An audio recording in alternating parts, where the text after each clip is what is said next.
faire une entreprise grâce à l'IA. Tu n'as pas besoin de beaucoup de capitaux pour démarrer. Les meilleures boîtes n'ont pas vu leur fondateur bouger. Toute la question, c'est de réussir à faire la part des choses entre les dernières tendances, les dernières modes.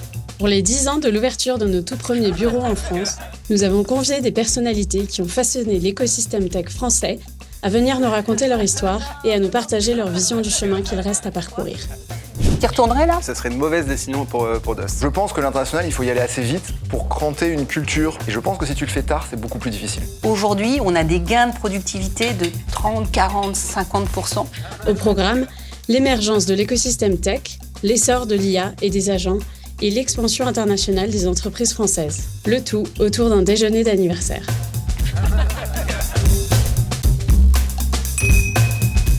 J'ai commencé ma carrière à une époque où il n'y avait pas de start-up. Et même quand j'ai fait, moi, mes études, donc j'avais fait une école de commerce, personne ne sortait en créant une entreprise à mon époque, donc c'était au début des années 2000. Le rêve de tout le monde, c'était d'aller travailler à la Défense dans des grands groupes du CAC 40, et c'était les meilleurs élèves aller à la Société Générale, tu vois. Et donc moi, j'ai commencé ma carrière dans l'écosystème informatique, donc dans la vente de matériel informatique. Et j'ai vraiment eu ce déclic, en fait, c'était vers 2010-2011, où en fait, tous les gens autour de moi de cet écosystème informatique parlaient du bon vieux temps. C'est-à-dire que j'avais l'impression d'être arrivé dans un écosystème qui était en phase de normalisation et que les meilleures années étaient derrière. Je me suis dit quand même, c'est idiot, je suis jeune, j'ai pas envie d'être dans quelque chose où les meilleures années sont derrière. Et je me suis dit, où est-ce que ça se passe en ce moment? Et c'était le début de la scène start-up finalement en France. Et donc c'est à ce moment-là où j'ai fait un premier move en quittant mon job et en rejoignant une première start-up qui s'appelait Quelle Énergie à l'époque, donc que j'ai rejoint en 2011, qu'on a développé donc avec ses fondateurs jusqu'en 2015. Et ensuite, on s'est associé avec les fondateurs de Quelle Énergie, moi et deux autres associés, pour créer Wikaza. Et donc, avec cette ambition de créer une start-up qui ait de l'impact. Et à travers ces années, en voyant à quel point l'écosystème a changé de maturité. C'est-à-dire qu'on voit que ça n'a plus rien à voir, le niveau d'ambition des entreprises, le niveau de moyens, le niveau de culture. En fait, chacun monte sur les épaules du précédent. Et on sent à quel point il y a un écosystème qui se crée. Et à quel point ça prend du temps aussi pour que cet écosystème grandisse. Mais je trouve, de ma fenêtre de 20 ans de carrière, c'est assez enthousiasmant de voir ce qui s'est passé en France et je trouve ça hyper bien pour le pays, pour l'énergie entrepreneuriale. J'avoue que je suis assez curieuse de savoir, toi, Stan, ton expérience. Est-ce qu'il y a un moment, justement, où tu as aussi senti qu'il y avait un truc qui changeait alors que ça peut être technologique, mais ça peut être aussi juste culturel, en fait, une envie d'entreprendre, quelque chose qui se débloque dans l'esprit des gens? Moi, je suis tombé dans l'envie de créer des projets assez tôt. J'avais créé une boîte au lycée avec un... Enfin, c'est pas vrai, on ne peut pas appeler ça une boîte. Dans un garage? Alors, c'était pas dans un garage, c'était dans un appartement du 8e. C'est la version parisienne du garage. Paris-Ouest du garage, mais ça marche aussi. Et on avait notre serveur dans le salon de ce bel appartement, qui est d'ailleurs un appartement magnifique. J'avais un pote qui avait un appartement magnifique. On avait créé un petit système qui s'appelait Mon Disque en ligne et qui permettait de stocker des fichiers en ligne à l'époque de la clé USB. Et donc les gens ne comprenaient pas pourquoi est-ce que j'utilisais votre système au lieu d'une clé USB. Mais bon, ça avait marchoté un petit peu, mais au final, on n'y connaissait rien. Il n'y avait pas du tout de support dans l'écosystème pour ce genre de projet. Et on a laissé un peu filer le truc. Et je crois que ce qui a donné fin à ce projet-là, c'est la femme de ménage de ce magnifique appartement qui a débranché le serveur un jour et on l'a jamais rallumé. C'est vrai? Mais il était branché derrière une Freebox, etc. Donc c'était vraiment... on n'est pas loin du garage, hein, vraiment. Mais dans un appartement du 8e. Ensuite, à la fin de mes études, j'ai travaillé un peu chez Oracle et je suis revenu à Paris et j'ai voulu relancer un projet avec mon associé actuel, d'ailleurs, Gabriel. Et je pense que c'est à ce moment-là, donc on devait être en 2007-2008, où il y a eu un peu, je trouve, un mouvement à Paris avec le camping. Il y avait Sitcamp en Angleterre. C'était dans la vague de l'apparition de YC aux États-Unis. Et là, il y a vraiment eu une dynamique qui s'est lancée. Et c'est là où j'ai vraiment, moi, ressenti que dans l'écosystème, en tout cas, il y avait un tournant. Donc Stéphanie, on a évoqué ce que ça voulait dire d'être entrepreneur au début des années 2010. Il n'y avait pas grand-chose comme infrastructure. Ce que j'aimerais, c'est un peu avoir ton point de vue sur ce que ça voulait dire d'être investisseur en 2010. À quoi ça ressemblait un peu le paysage de ceux qui finançaient l'innovation à ce moment-là et quel rôle, toi, tu as joué en fait, dans cet écosystème et dans cette structuration? Alors, moi, en 2010, j'étais encore du côté des grands groupes, puisque j'étais chez Orange. Et c'est à ce moment-là que j'ai découvert la tech. l'entrepreneuriat, puisque je me suis retrouvée à devoir faire des partenariats avec des gros acteurs de l'Internet, les Google, Microsoft, Twitter, Wikipédia de l'époque, qui étaient encore des entreprises, alors pour Twitter, Facebook, naissantes. Hein. Et c'est là aussi où, chez Orange, on s'est dit qu'on allait prendre des prises de participation dans des sociétés tech européennes à fort potentiel de croissance, d'où Dailymotion, d'où Deezer. Et donc moi, j'étais de ce côté grand compte, hein, corpo. J'avais aucune idée de ce que c'était l'entrepreneuriat, mais à force de côtoyer des entrepreneurs et des investisseurs, je me suis dit, mais moi aussi, j'ai envie d'entreprendre. Et je vais créer un fonds d'investissement. Donc en fait, moi, mon histoire d'investisseur, ça a démarré effectivement en 2012 avec Dailymotion et un investissement massif qu'on avait fait du côté d'Orange dans Dailymotion, qui ensuite a été racheté par Vivendi. C'était une très belle histoire de financement pour Dailymotion et aussi un très beau retour financier pour Orange. Et ça m'a donné envie de créer. Donc 2015-2016, il n'y a effectivement pas une grande appétence pour le venture.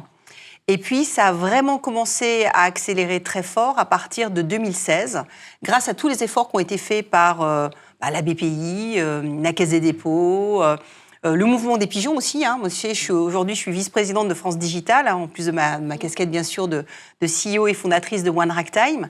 Mais le France Digital est né du mouvement des pigeons et de cette volonté des entrepreneurs de dire « stop, arrêtez de taxer ». Laissez-nous entreprendre, laissez-nous créer de l'emploi en France. Et c'est vraiment comme ça que ça a commencé. Aujourd'hui, alors avec France Digital, on est toujours mobilisé pour créer les bonnes conditions. Et on l'a vu récemment hein, avec les débats sur la taxe Zuckman. Un retour en arrière est toujours possible. Mais il y a eu un certain nombre de mesures qui ont été faites au niveau français pour pouvoir permettre d'entreprendre avec un taux de charge sociale réduit, avec un financement des travaux de recherche grâce au CIR. C'est les statuts de jeunes entreprises innovantes. C'est aussi la flat tax. Enfin, je le rappelle parce que quand on investit, en fait, il y a beaucoup de motivation des particuliers et des grands groupes qui viennent de cet impact fiscal. Alors, c'est pour ça, hein, je le redis, hein, investissez, financez les startups, parce qu'on a vraiment besoin, plus que jamais, d'avoir cette notion d'indépendance et de résilience de nos startups technologiques. Hein. La technologie, c'est le pouvoir aujourd'hui, on le voit d'autant plus en 2026. Et pour ça, on a besoin de l'épargne. Pour ça, on a besoin de débloquer ces investissements. Et la fiscalité fait partie des leviers. On a fait un grand bout du chemin, mais le plus long reste à faire. Hein. C'est comme en montagne, on a passé le premier col, mais maintenant, il faut aller jusqu'au sommet. Ce qui est intéressant dans ce que vous dites, c'est que c'est essentiellement un mouvement qui est venu en fait de la base. C'est pas forcément quelque chose qui est venu d'en haut. C'est qu'ensuite qu'il y a eu une forme d'institutionnalisation, mais qui a sans doute pu aider, parce que ça a rendu peut-être votre travail plus acceptable socialement. Ça a peut-être changé des choses, le fait que le numérique prenne autant de place dans le discours public. Oui, et peut-être n'oublions pas, alors Stéphanie en parlera mieux que moi, mais l'importance du financement.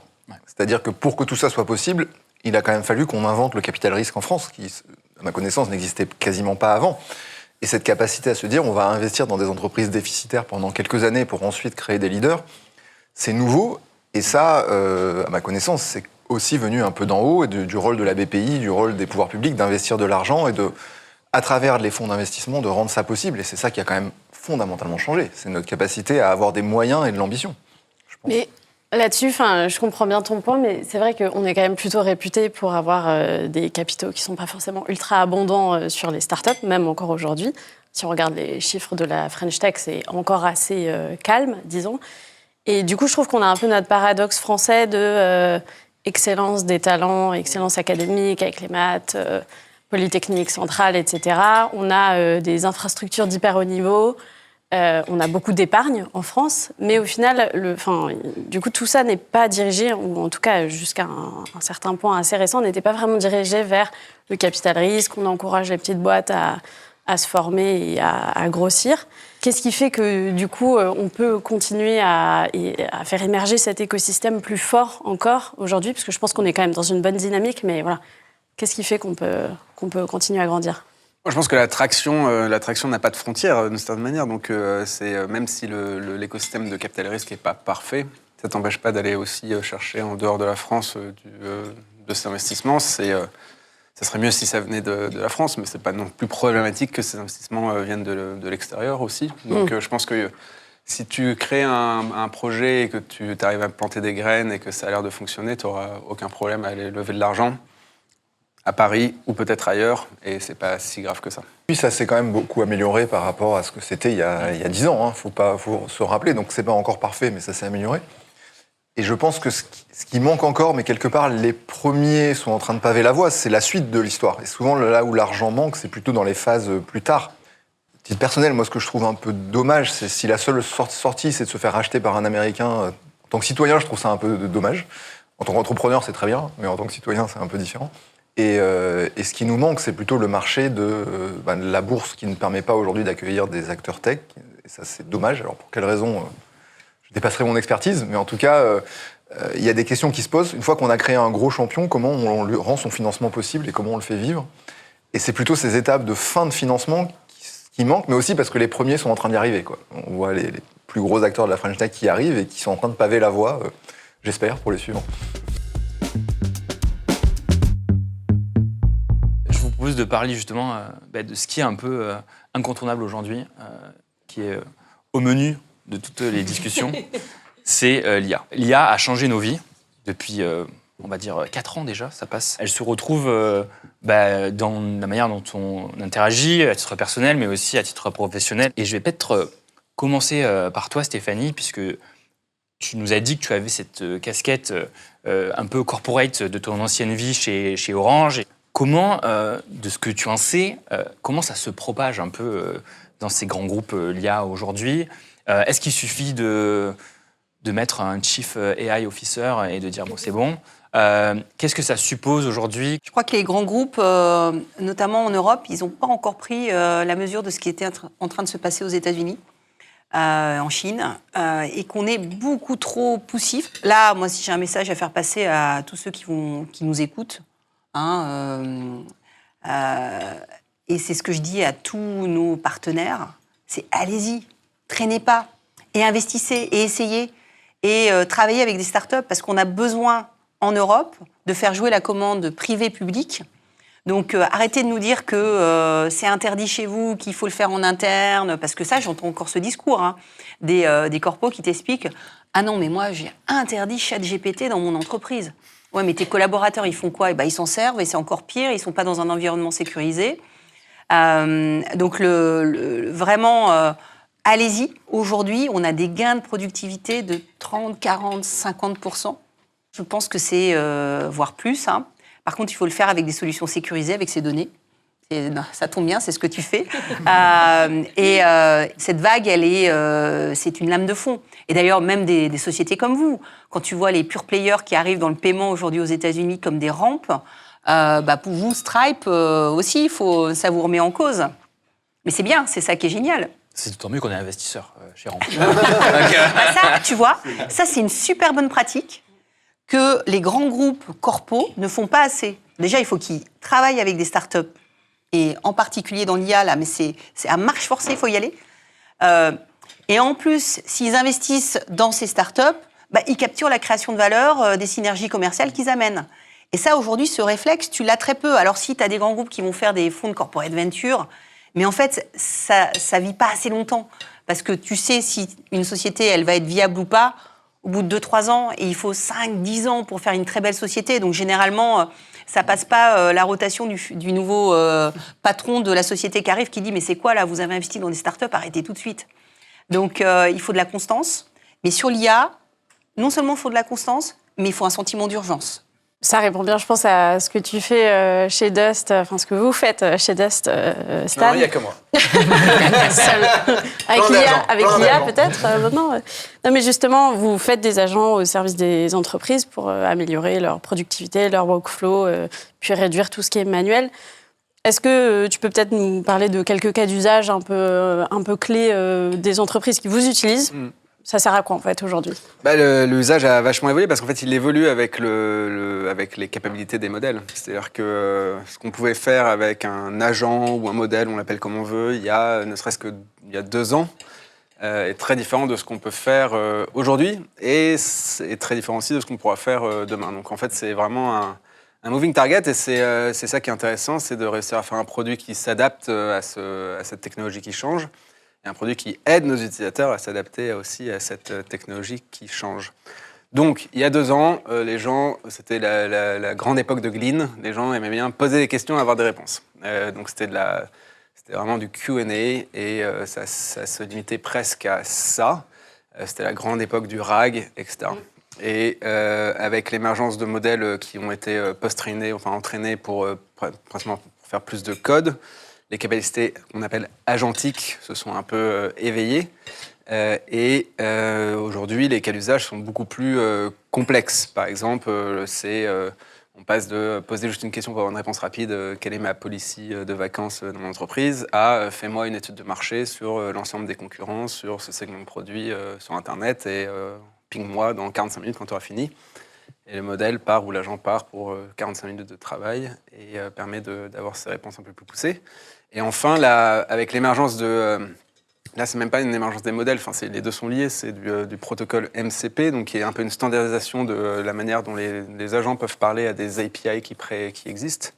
On est vraiment aujourd'hui dans la phase où on passe plutôt dans l'action, donc dans le fait d'aller écrire des docs, d'aller éditer des spreadsheets, d'aller mettre à jour des CRM. Alors nous, pour le coup, tous nos reports sont automatisés par des agents. On récupère les données directement. Quand on suit une quarantaine de sociétés, tu vois, ça peut être vite très consommateur de temps. Et ça, on a dès le départ une équipe tech chez One Ragtime qui maintenant fait de l'IA et met de l'IA partout dès qu'on peut pour que nous, on puisse passer plus de temps avec nos entrepreneurs et nos investisseurs et nos partenaires plutôt que de faire de l'admin. C'est très admin, un fonds d'investissement. Donc, plus tu peux automatiser, mais ça, c'est génial, quoi. Moi, je pense qu'on a gagné avec 40% de productivité en 1 an. Est-ce que ça t'a rendu meilleur investisseur? Le fait d'être exposé à l'usage, tu en parlais tout à l'heure par rapport aux grands groupes, le fait d'incorporer ces agents, est-ce que ça te donne une coloration dans tes thèses d'investissement, dans ta manière d'évaluer les startups, puisque tu appliques ce que tu prêches quelque part d'une certaine manière? Oui, alors on était déjà bon investisseur avant et on va le rester parce qu'en fait, il y a quelque chose qui est le plus complexe quand tu investis en amorçage série A. Je ne te parle pas des tours de growth. C'est qu'en fait, tu investis sur des équipes, tu investis sur des fondateurs, tu investis sur une dynamique entre fondateurs. Et ça, pour l'instant, on n'a pas encore trouvé la méthode pour le rendre prédictif. Tu peux dire, j'applique des stats, et justement, ces stats, elles vont refaire des biais. Et moi, je vois pour la plupart, les plus beaux succès qu'on a eus d'entreprise.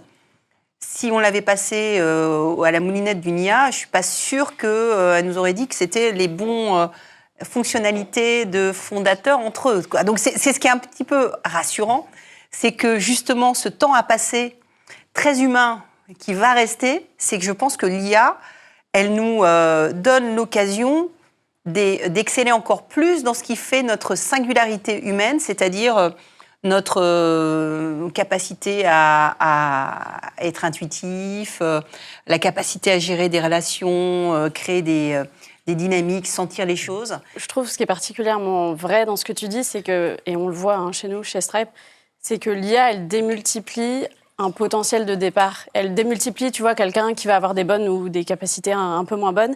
Tu vas avoir quelqu'un de très bon, en fait, il va être 100 fois plus productif parce qu'il avait déjà cette capacité, ce talent-là. Grâce à l'IA, ça va aller beaucoup plus vite. Mais si tu as quelqu'un à la base qui n'est pas forcément très bon, qui n'a pas les bonnes intuitions ou voilà, qui fait un peu des erreurs, ça va aussi démultiplier ça. Donc tu as un blast radius après qui peut aussi faire quelques dégâts. Et donc c'est là où je pense que c'est intéressant à la fois pour les entrepreneurs et pour les investisseurs de encore plus en fait miser sur la densité de talent dans ton entreprise, quoi. C'est hyper compliqué parce que, en effet, comme tu disais, le blast radius d'un groupe de personnes qui est médiocre, armé d'agents, est beaucoup plus gros. Et donc, par ce raisonnement infaillible, tu es obligé d'augmenter de manière drastique ta densité de talent, puisque tu es en train de transformer toutes les fonctions d'un mode de juste je fais la tâche à un mode où je construis le système qui va permettre de faire la tâche. Et donc, ça demande en général une densité de talent la plus forte possible. Et ça interroge de manière profonde sur la question des jeunes, hein, parce que nous, on voit le métier de développeur a été complètement transformé sur ces 3 derniers mois. Et c'est vrai qu'aujourd'hui, les qualités nécessaires pour être un bon développeur par rapport à un mauvais développeur, c'est des qualités qui viennent avec beaucoup d'expériences qui ont été acquises ces dernières années à le faire nous-mêmes. Et donc, les jeunes, c'est une vraie question de comment est-ce qu'ils vont acquérir cette expérience. Ouais. Mais d'ailleurs, je rebondis parce que je suis récemment partie en congé maternité pendant 5 mois. Et quand je suis revenue à mon rôle de product lead, du coup, en fait, mon métier a changé. Et tu vois, je suis revenue, il y avait tous les agents qui avaient été adoptés en interne. On a maintenant la possibilité de nous-mêmes créer des agents, de prototyper beaucoup plus facilement des idées. Tu vois, en 1 heure, tu peux prototyper un truc qui était dans ta tête côté produit avant, mais où tu avais peut-être besoin d'un peu d'aide d'un ou deux ingés pour la faire vivre. Et en fait, aujourd'hui, le jus de cerveau, tu peux vraiment le faire vivre beaucoup plus vite avec ces agents qui vont t'aider à valider si c'est une bonne ou une mauvaise idée, etc. Ce qui peut poser des questions d'ailleurs, parce que tu peux avoir le biais de pouvoir tout faire et de faire des choses qui n'en valaient pas la peine. Parfois, quelque part, le goulot d'étranglement t'obligeait à prioriser, et puis parfois, il y a des choses que tu ne faisais finalement jamais, et peut-être que c'était mieux. Et du coup, ça peut poser d'autres questions de cette capacité à tout faire. Faut-il tout faire ? Pour citer un philosophe célèbre, avec de grands pouvoirs viennent de grandes responsabilités. Est-ce que tu peux nous en dire un peu plus sur Wikasa et la manière dont vous, qui êtes né après ChatGPT, il y a un peu un avant et un après. Avant, on est né avant. Voilà, non, pardon. Bêtement avant. Si, 2015, ça démarrait. Ah oui, merci. Merci. Stan, t'es la meilleure personne pour nous dire à quelle date c'était après ton départ. GPT-2 est en 2019 et ChatGPT fin 2022. Mais le laboratoire de Sam Altman, il démarrait. OpenAI 2015, 2016. Vous êtes né après OpenAI, mais avant. Oui, quand même. ChatGPT. C'est quand même un peu le juge de paix. Hein. Comment une entreprise comme Wikasa intègre l'IA aujourd'hui ? Est-ce que tu peux nous dire à quel point ça a changé vos opérations et les effets, j'imagine, positifs que ça a eu ? Peut-être un des endroits les plus évidents où on a commencé depuis le début de ChatGPT, c'est au niveau du support client, où aujourd'hui on a plus de 60% des tickets qui sont résolus par IA. Et on a vraiment vu la progression qu'il y a eu dans les dernières années. C'est-à-dire qu'au début, c'était bien dans 80% des cas, mais en fait, c'est pas beaucoup, 80%. Donc quand tu as 20% des cas où c'est pas bien, et parfois c'était vraiment pas bien. Et puis maintenant, avec la possibilité de le connecter aux outils, à nos outils internes, ça amène une qualité de réponse qui devient assez bluffante. Via Dust, du coup ? Non, via Intercom Fin, en l'occurrence, via d'autres outils pour ça. Non, on ne fait pas les use cases externes, justement. Exactement. Je pense pas mais que ils sont des utilisateurs heureux de Dust, donc... c'est pas un concurrent de Dust, pour le coup, comme... Là, tu nous as parlé un peu, j'allais dire, de la bordure extérieure, de l'interfaçage avec tes clients. Est-ce que tu peux aussi nous en dire un peu plus sur la bordure intérieure ? C'est-à-dire la capacité de tes salariés à utiliser l'IA, que ce soit pour créer du produit ou alors pour échanger, être pas en stylo et collaborer sur des problématiques qui sont un peu complexes. Oui. Ou là où peut-être Dust a plus son mot à dire, j'imagine. Oui, bien sûr. Alors après, je trouve que sur l'IA, en tout cas pour nous qui ne sommes pas une société IA-centrique, on va dire, c'est un outil pour nous pour bien travailler. Toute la question, c'est de réussir à faire la part des choses entre les dernières tendances, les dernières modes et ce qui va survivre et de réussir à savoir où est-ce qu'on met nos investissements ou pas. Ça va très très vite et donc on a vocation à bien l'utiliser, mais pas forcément à être les tout premiers à tout tester. Et clairement, ce qui a fait la différence, alors Dust en fait partie, donc on est client Dust heureux, et c'est vraiment le moment où on connecte l'IA à nos données internes.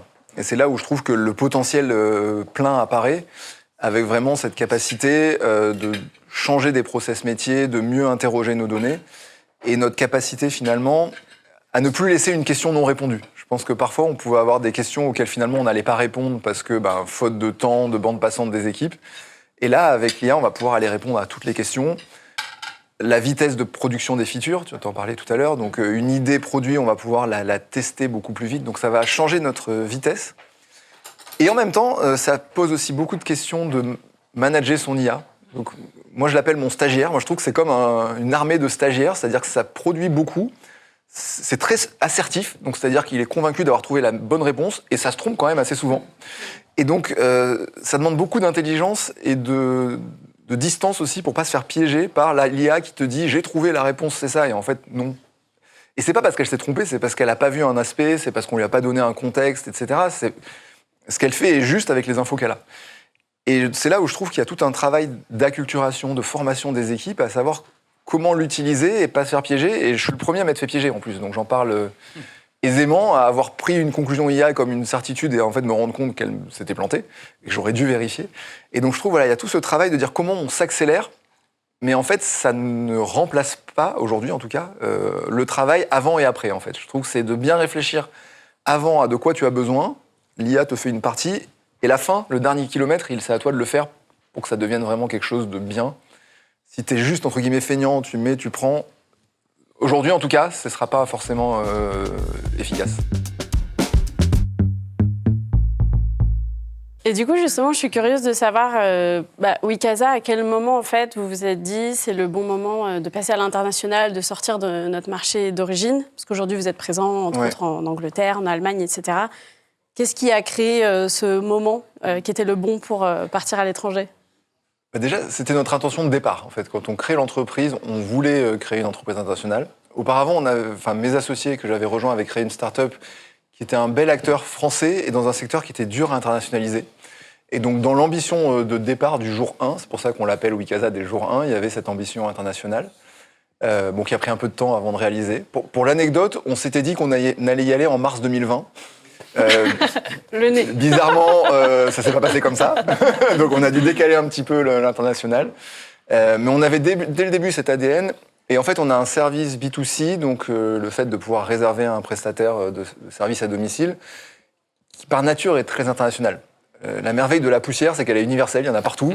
Donc les gens ont les mêmes besoins dans tous les pays, dans toutes les géographies. On est déjà... en France, vraiment présent sur quasiment tout le territoire, et ça marche aussi bien dans la banlieue de Montluçon qu'à Paris. Donc c'est pas du tout un service parisien comme on peut l'imaginer. Et c'est la même chose à l'international, il y a ces besoins. Et du coup, on a lancé effectivement l'Angleterre en 2021, qui était le premier step. Donc, le pays était réputé exigeant, difficile, donc on s'est dit on va prendre le pays difficile en premier. Et après, on a pris le deuxième difficile, qui était l'Allemagne aussi, donc l'année dernière. Et c'était hyper intéressant comme aventure, même d'un point de vue énergie entrepreneuriale en interne, c'est quelque chose qui est très apprécié, qui est très motivant pour les équipes. Et avec une particularité qu'on a eue, nous, dans notre aventure, c'était de le faire depuis Paris exclusivement.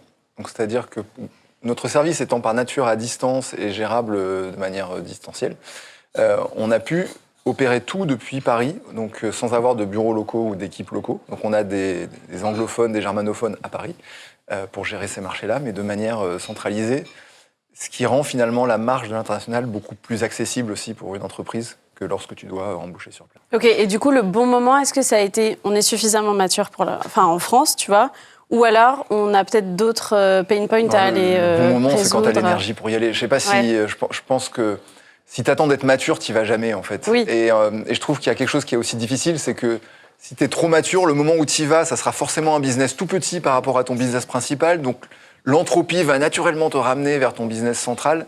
Et ce qui est dur, quand tu commences à avoir une certaine taille, c'est de faire vivre un autre business qui, par nature, est forcément beaucoup plus petit. Donc, tu vas comparer... je sais pas, un nouveau pays va faire en un mois ce que le pays originel fait en 4 heures. Tu vois. Donc, en fait, naturellement, l'énergie de l'équipe peut être ramenée vers le pays principal. Et donc, je pense que l'international, il faut y aller assez vite pour cranter une culture, une façon de réfléchir, etc., qui a été un gros changement pour nous en 2021, mais qui fait que maintenant, chaque service se pose systématiquement la question de comment on fait dans les différents pays. Et je pense que si tu le fais tard, c'est beaucoup plus difficile. Donc après, quel est le bon timing, je ne sais pas, je ne prétends pas avoir le parfait, mais je pense qu'il vaut mieux pas trop attendre. Non, je partage totalement. Nous, quand on investit très tôt, on veut investir que sur des sociétés, des entrepreneurs qui, dès le départ, pensent international. Même si peut-être qu'ils démarrent sur un marché comme la France, mais que dès le départ, ils ont cet ADN et ils puissent se dire je vais construire un leader international. Alors, je pense que dans les années qui viennent, on va beaucoup plus raisonner par zone, je dirais, géographique. Europe. Il y aura l'Europe. Géopolitique. Géopolitique pour l'instant, Ouais. il y aura l'Europe. Et puis, on fait une entreprise sur le marché européen et on se fait racheter par un acquéreur européen. On développe en Europe. Et puis, il y aura les autres zones géographiques. Donc, si on veut créer une société dans l'IA, il y a un moment où on n'est pas tout à fait sur le même marché quand on est aux US. Donc, c'est vrai que nous, on a tendance à regarder aussi des sociétés qui opèrent entre les États-Unis, l'Europe sur de l'IA parce que... voilà, quand ça marche beaucoup plus fort aux US. Mais cet ADN international, dès le départ, pour moi, il fait vraiment la différence. Et finalement, il y a peu d'entreprises ou de fondateurs qui dès le départ, le l'ont, hein, parce que ça veut dire aussi qu'à un moment, le fondateur décide d'aller vivre dans un des pays dans lequel il développe. Hein. Je ne sais pas si c'est ce que tu as choisi. Nous, c'est à Paris, donc... C'est à Paris, mais...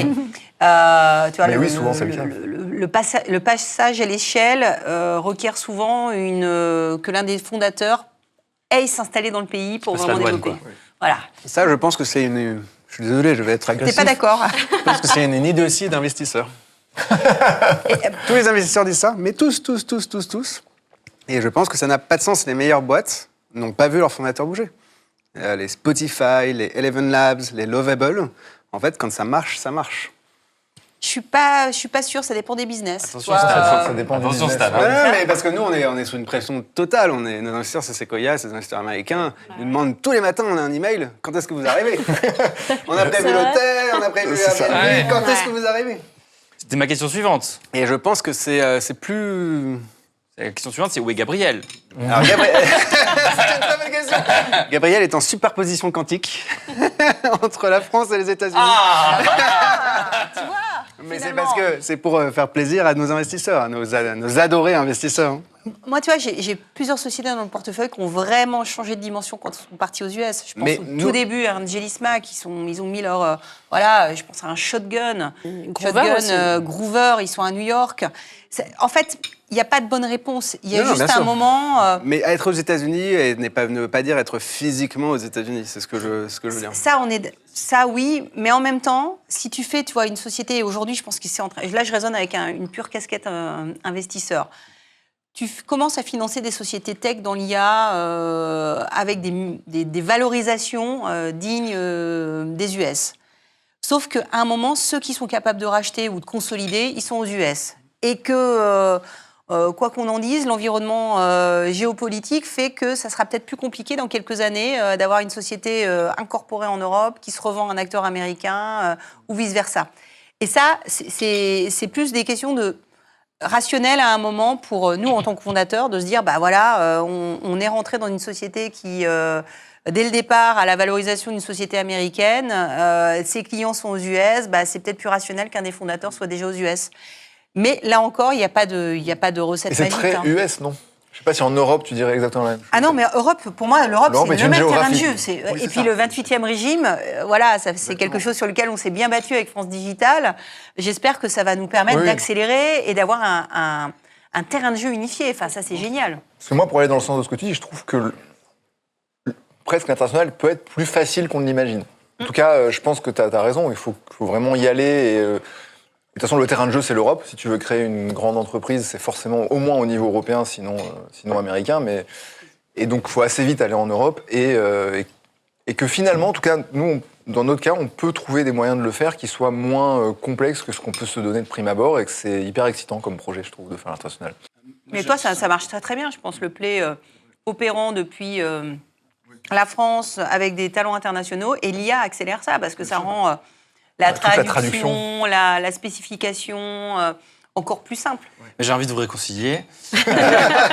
Parce que j'entends plusieurs choses. Déjà, tu as dit la poussière est partout. Ça, c'est vrai. Et dust, qu'est-ce que ça veut dire en anglais? C'est beau. Ah oui, Ça veut dire la c'est poussière. beau. Il a le nom à ma place. Donc déjà, ça veut dire que dust se répand. Pourquoi Dust, d'ailleurs?